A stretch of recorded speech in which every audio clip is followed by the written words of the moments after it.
Hi everyone, thanks for listening to the Scandinavian History Podcast with me, Michael Schenkman. Last time, the Swedes kicked off the Age of Liberty with a policy of protectionism and peace under the leadership of Arvid Horn. It lasted for almost 2 decades until Horn was ousted from power by his political opponents who wanted a war of revenge against Russia. In the process, 2 political parties formed, Hats and Caps. The Hats were now in power and argued for war.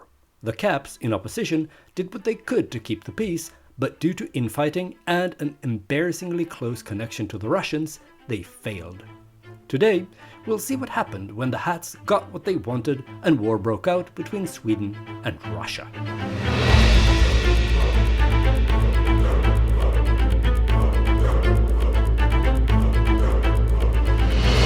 Episode 111, The War of the Hats.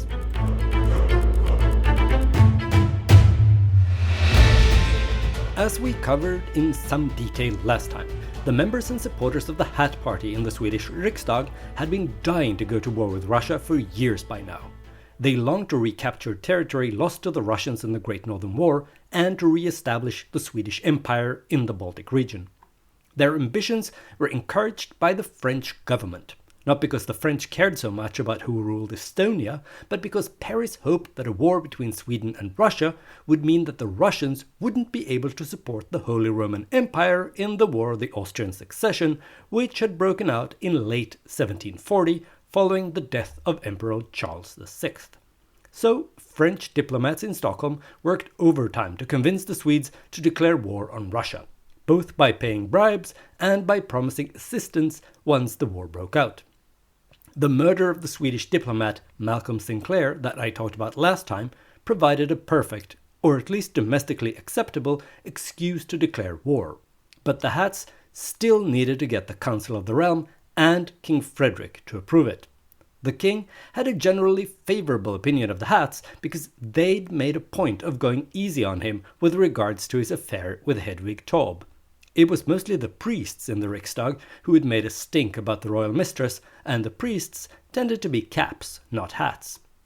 To secure royal assent for the plans to invade Russia, the Hats exploited Frederick's relationship with Hedvig Taube even further.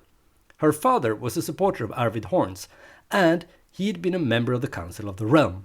The Hats promised that he, unlike the other toppled members of the council, would be treated gently because they didn't want to upset the king by going after his mistress's father. Frederick appreciated that, and when the Hats also agreed to let the king grant the title of Count to his 2 sons born out of wedlock to Hedvig Taube on condition that he'd vote in favor of their plans to attack Russia, Frederick couldn't sign on the dotted line fast enough. But just because the king had been convinced, that didn't mean that everyone thought an invasion of Russia was a splendid idea. Fortifications in Finland were in a sad state of disrepair because they had been underfunded for several years by now.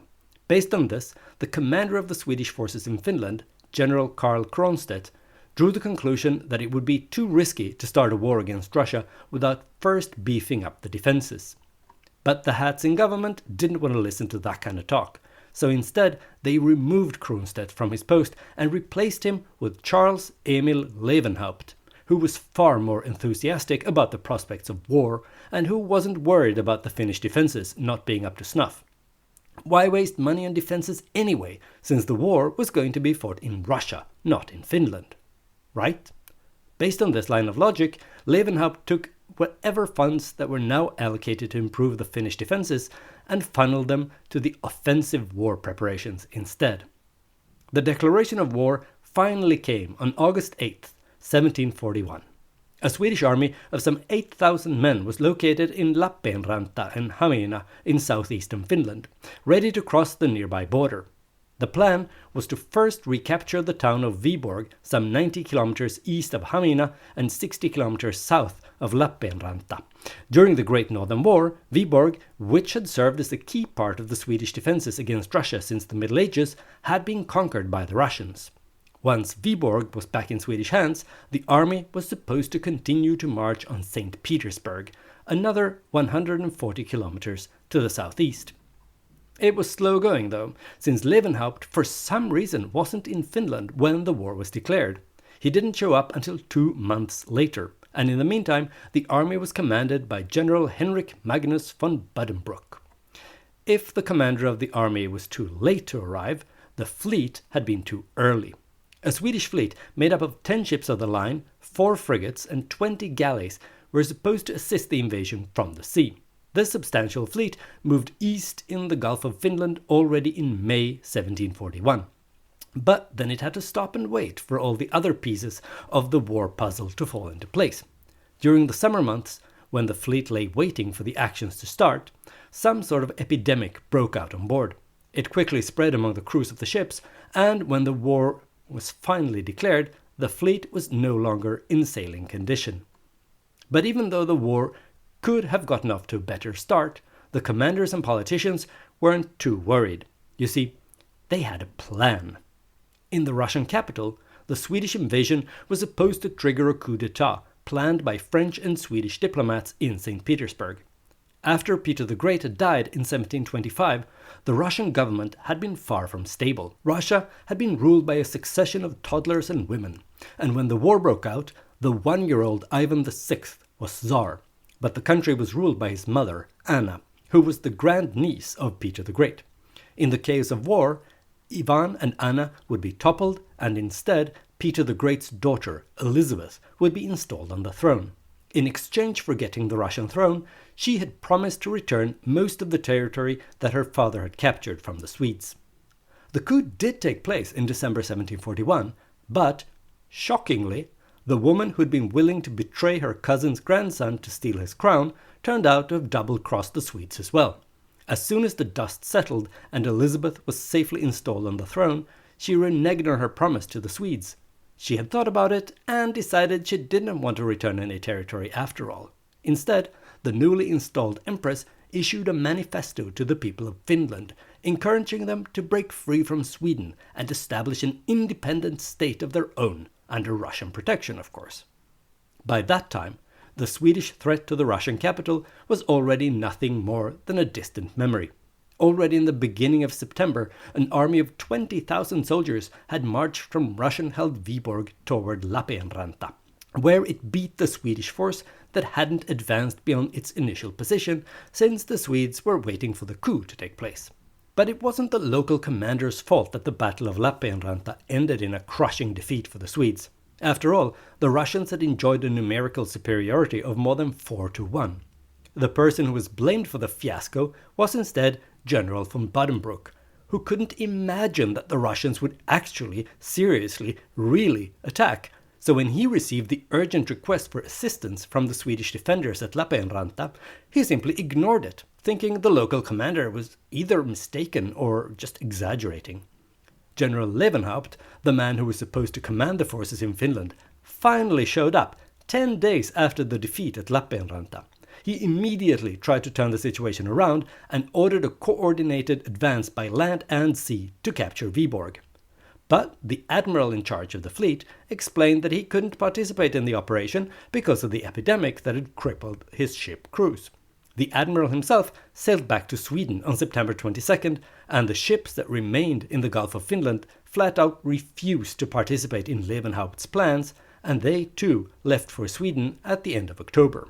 Since the fleet had sailed back to its bases in Stockholm, the army had suffered a crushing defeat before it even crossed the border, and the new Empress of Russia had betrayed her co-conspirators who put her on the throne. The Swedish government concluded that they had no choice but to sign an armistice agreement with the Russians. That came into effect in early December. To the disappointed and frustrated Hats who settled in to celebrate Christmas in 1741, it seemed like the war they had hoped would restore Sweden's glory and Baltic territories had ended before it even had a chance to begin. But it turned out that the situation was even worse than they thought.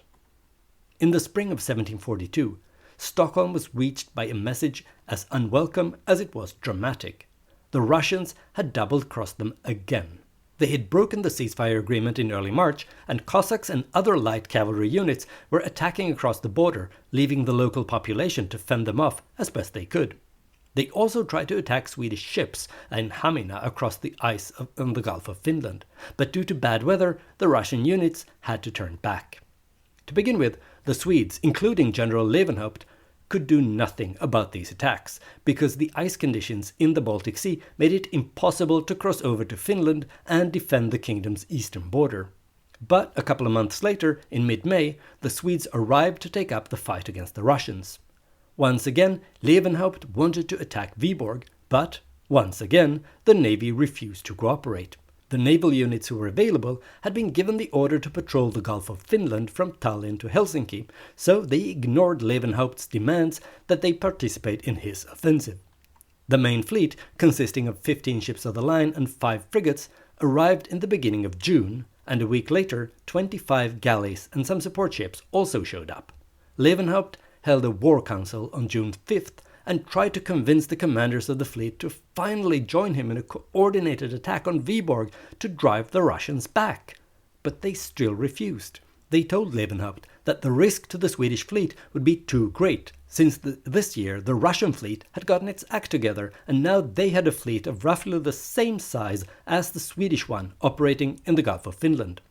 Without support from the navy, an increasingly frustrated Lewenhaupt had to abandon his plan to capture Viborg. And since the Swedes never attacked Viborg, the Russian army that had amassed there was now free to take the initiative, which it did.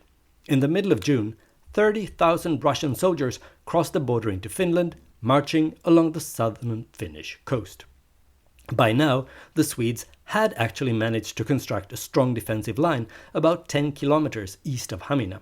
But when the colonel who was tasked with holding this line heard that the Russians were approaching, he gave his forces the order to retreat back to Hamina to strengthen the town's defenses. The only problem with that was that the fortified line he'd been ordered to defend was key to the defense of Hamina, and now the Russians could walk right through the fortifications without losing a single man. By June 28th, the Swedes had no choice but to set fire to Hamina and withdraw further west to find a better defensive position. Continuing the trend of zero coordination between the army and the navy, as soon as the fleet heard that the army was retreating, it immediately sailed all the way back to Hanko, a naval base at the southwestern tip of Finland. That meant that the supply lines of the retreating army were disrupted, forcing Lewenhaupt to retreat all the way to Porvoo, just east of Helsinki, where the army had a supply depot. On July 18th, when Lewenhaupt was notified that Swedish units further inland had abandoned their positions too, thereby exposing his northern flank, he decided to continue the retreat to Helsinki and to prepare to mount a defense there. The Swedes dismantled their depot in Porvoo and took everything they could carry with them when they continued their withdrawal westward. Meanwhile, the Russians advanced, slow and steady. They were in no real hurry, and they didn't chase after the Swedes to challenge them to battle. Only advanced cavalry patrols harassed the Swedish rearguard. On July 30th, the Russians entered Porvoo, that the Swedes had abandoned the previous day. They didn't halt there, though, and instead continued to follow the retreating Swedes. On August 11th, 1742, the Swedish troops reached Helsinki and took up their defensive positions there, intending to finally stand their ground against the Russian invaders. By then, the Russian army had already encircled the town on the land side, but the Swedish galley fleet stationed in the archipelago east of Helsinki still ensured that the supply lines across the sea remained open. Unfortunately, the Swedish Navy soon continued to prove its almost unbelievable uselessness in this war. When the Russian fleet approached, the commanders of the Swedish fleet thought their position was getting too dangerous, so they decided that they too should move into Helsinki. That did provide shelter, at least temporarily, but it also meant that the Russians could now encircle the town completely, also from the sea. By August 20th, the Russian stranglehold on Helsinki was complete, and they had achieved it without any resistance whatsoever from the Swedes. But on the last day before the Russian fleet completed their blockade, one last vessel managed to slip away. On it was Generals Lewenhaupt and von Buddenbrock. They had been summoned to Stockholm to answer a few questions about how the war was going. When they arrived in the capital, the two generals were arrested, and soon thereafter they were put on trial for their incompetent way of handling the war. Whatever satisfaction the politicians in Stockholm got out of punishing the top brass for the abysmal development on the Finnish front, the imprisonment of Lewenhaupt and von Buddenbrock didn't improve the situation in Helsinki one bit. In fact, only 4 days after the siege had begun, on August 24th, the deputy commander of the Swedish forces holed up in Helsinki signed a surrender. The agreement stipulated that the Swedish soldiers were allowed to return home. The Swedish Navy was also allowed to return to Sweden, but all military supplies, weaponry, and even fodder for the horses had to be handed over to the Russians.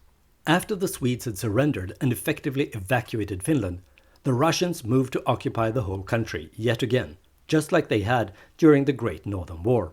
No doubt the Finnish population watched with worry as the Russian army installed themselves in town after town, and they were right to worry. The Russian occupation of Finland after the capitulation of Helsinki would become known as the Lesser Wrath, in reference to the Russian reign of terror during the Great Northern War. This time around, especially the southwestern parts of the country suffered most from the violence, the plundering, and forced conscriptions. When the Russian fleet approached the Åland archipelago between Stockholm and Turku, the population there simply fled west to Sweden instead of ending up under Russian occupation. So far, the War of the Hats had been one long Swedish retreat, but when the campaign season started again in the spring of 1743, they could at least note one small step forward when the Swedish army took back the Åland archipelago in March. That spring, the Swedish fleet also started to do its job by blockading the coastal sea route past Hanko, that strategically important peninsula in the southwestern corner of Finland. The fleet had orders to make sure that the Russians wouldn't be able to threaten Sweden west of the Gulf of Bothnia. They were supposed to get assistance from the army, but this time it was the ground forces' turn to let the naval forces down instead of the other way around. Before the army showed up, a Russian naval force pushed past Hanko. The Swedish fleet didn't have much of a choice and attacked the Russians without support from the army at a narrow sound in the Turku archipelago. The result was a resounding defeat for the Swedish naval forces. The Russians could continue north and now had free access to operate in the Gulf of Bothnia. And the bad news kept coming for the Swedes. On June 7th, the rest of the Russian fleet managed to trick the Swedes at Hanko out to open sea so that the Russians could slip past them. That meant that the Russians now had the superior hand in the Finnish waters, and the Swedish fleet, true to form, chose to look to its own survival and withdrew to the relative safety west of the Åland archipelago, once again leaving the Finns to fend for themselves. By now, the Hat government in Stockholm had lost all hope of actually winning the war and focused on putting an end to the fighting as soon as possible in an attempt to avert a complete disaster. The Russians and the Swedes met to negotiate a peace agreement in Turku, the capital of Finland, during the centuries when it was a part of Sweden. The Empress Elizabeth let it be known that she was willing to withdraw her troops from Finland, but she had certain conditions. And it wasn't just any conditions. First of all, Elizabeth demanded that Sweden cede even more Finnish territory to Russia.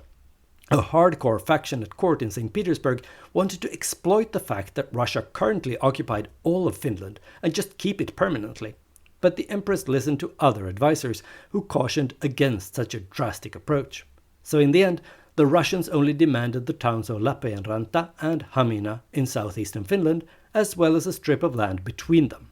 In addition, the strong fortress of Olavinlinna was also handed over to the Russians, creating a Russian wedge with a stronghold right on the border to Sweden. With Olavinlinna in Russian hands, it would be well nigh impossible to invade Russia over land without risking being attacked in the back. It also gave the Russians an excellent advanced position from which to invade Finland in the future. But that wasn't all. The Empress also wanted to control who would be king of Sweden. You see, Frederick I didn't have any children. That is, he didn't have any children with Ulrika Eleonora. The ones born out of wedlock to all his mistresses weren't relevant as far as the line of succession was concerned. This meant that the Swedish crown was up for grabs once King Frederick would kick the bucket, and considering his general health, he wouldn't be long for this world. So Elizabeth demanded that a relative of her own heir apparent, a guy called Adolf Frederick of Holstein-Gottorp, would be made heir to the Swedish throne. The Hat government drew the conclusion that if they wanted to have Finland back, they had to agree to make this German nobleman the next king. But they balked at Elizabeth's suggestion that Russian troops would be allowed to occupy Sweden in order to secure Adolf Frederick's election. And in the end, she dropped that demand. I guess she figured she could always invade again if she needed to remind the Swedes who was really in charge. The Treaty of Turku, signed in August 1743, was a stinging defeat for the Swedes, not least for the Hats, who had started the war hoping to win back the Swedish Empire. Instead, they were forced to give up even more land and accept that the enemy decided who would be king of Sweden. After the war, people started to ask questions. How could it have come to this? And who was to blame? Well, actually, people started to ask those questions already while the war was still going on. Remember that Levenhaupt von Buddenbrook had been recalled and arrested even before the fall of Helsinki. It was pretty obvious that the war had failed for a number of reasons. To begin with, the army and the navy hadn't prepared properly. They weren't ready to fight, they didn't have the equipment or the manpower, and the men they did have weren't properly trained. It's ironic that the Hat government, which had been trying for so long to start the war, had failed so miserably in preparing for it. The politicians had assumed that Sweden wouldn't have to actually win a war on the battlefield. They thought that it would be enough to carry out the putsch in Petersburg and put Elizabeth on the throne. They had underestimated her strength and her resolve, and paid a heavy price for it. Well, technically, the Finns had paid a heavy price for it. As a consequence of the War of the Hats, Sweden's border against Russia not only moved even further west, the new line was also more difficult to defend. Without disclosing too much, I can say that this will come back to bite the Swedes in the future. Of the soldiers that were sent to participate in the war, only a third ever returned home. But the vast majority didn't fall in battle, but died from disease. For example, the Elfsborg regiment lost 663 men during the 15 months of war, but only two fell in battle. The fleet, which had spent most of the war avoiding the Russians, lost somewhere between 6,000 and 7,000 men during the war, without having engaged in a single naval battle. And what about the two generals, Levenhaupt and von Buddenbrook? As I already mentioned, they were put on trial because of the incompetent way they had conducted the war. They were convicted and beheaded. And listen, I'm not saying that they were blameless, but they were convenient scapegoats for the politicians who could place all the blame for the catastrophic result of the war on them. Even though the Hats did what they could to escape blame for the fiasco, their opponents in the Riksdag weren't going to let them off the hook so easily. The Riksdag session of 1742-1743 was dramatic even by the high standards of the Age of Liberty. The Hats decided that offense is the best defense and tried to shift the focus onto the Caps, claiming that they risked the safety of the kingdom by refusing to accept Empress Elizabeth's candidate Adolf Frederick as heir to the throne. Still, you'd think that this would have been a golden opportunity for the Caps to oust the Hats and form a new government. Amazingly though, the Caps didn't manage to unseat the Hats during the Riksdag that met in the last months of the war, due to infighting among the Caps themselves and, crucially, the party's close connections to Russia. The Caps weren't helped by the fact that the Russian ambassador to Sweden, Johann Albrecht von Korff, behaved in a far from diplomatic fashion, being both rude and arrogant in his dealings with Swedish politicians. Due to this Russian connection, it was instead the Cap party that collapsed, and a few years later, it more or less dissolved. But even though the Hats managed to stay in power somehow, their problems were far from over. And even though the Caps were defeated for now, they would return. Next time, we'll see how the politicians in the Riksdag muddled on, fiercely fighting each other, while every now and then taking a break to govern the kingdom in crisis. But before I sign off today, I'd like to answer a question I've received from a listener. I've been asked to expand a little on the topic of the death of Karl XII, and more specifically on the various theories surrounding this event. Because there are theories. Perhaps it's inevitable that theories and rumors of conspiracies pop up when someone so important dies in such a sudden fashion, and when the death has such an immense impact on the turn of history. The exact circumstances surrounding the death of Karl XII that dark afternoon in November 1718 are unknown, not least since there were no witnesses. Sure, the king's entourage was hanging out nearby, but no one saw the king being hit by that bullet in the head, and it took them a while to realize he was dead. This has led to a whole host of historians, authors, experts, and conspiracy theorists trying to explain the quote-unquote unsolved mystery of the king's death. The discussion focuses on two issues. From where was Carl XII shot, and who shot him? The most widely accepted theory and the official version of events, and therefore the one I went with in episode 105, says that the king was shot by a Norwegian soldier. But there are two options here. According to the first option, the king was hit by a bullet fired from a musket by a soldier at Fredriksten fortress. That seems likely since the king was well within range of anyone sniping at the Swedish trenches from the fortress walls. According to an alternative theory, proposed by the ballistics expert Gunnar Grenander, the king was hit by grape shot from a Norwegian cannon, and not by a lucky sniper's bullet. Grenander points to the size of the entry hole in the king's skull, which isn't consistent with a regular musket bullet, and the fact that no traces of lead have been found on the skull. Even though most historians and experts are skeptical of Grenander's grape shot theory, it still has its defenders. There is, however, one more theory, a conspiracy theory to be exact. Already shortly after the king's death in November 1718, rumors started to spread that he had, in fact, been assassinated by a Swede. The fact that the war was so widely unpopular in Sweden and that it ended as soon as the king was eliminated boosted this theory. It also helped that the king's personal military physician, Melchior Neumann, claimed that he had a dream where he'd seen that Karl XII was killed by someone who came sneaking up on him.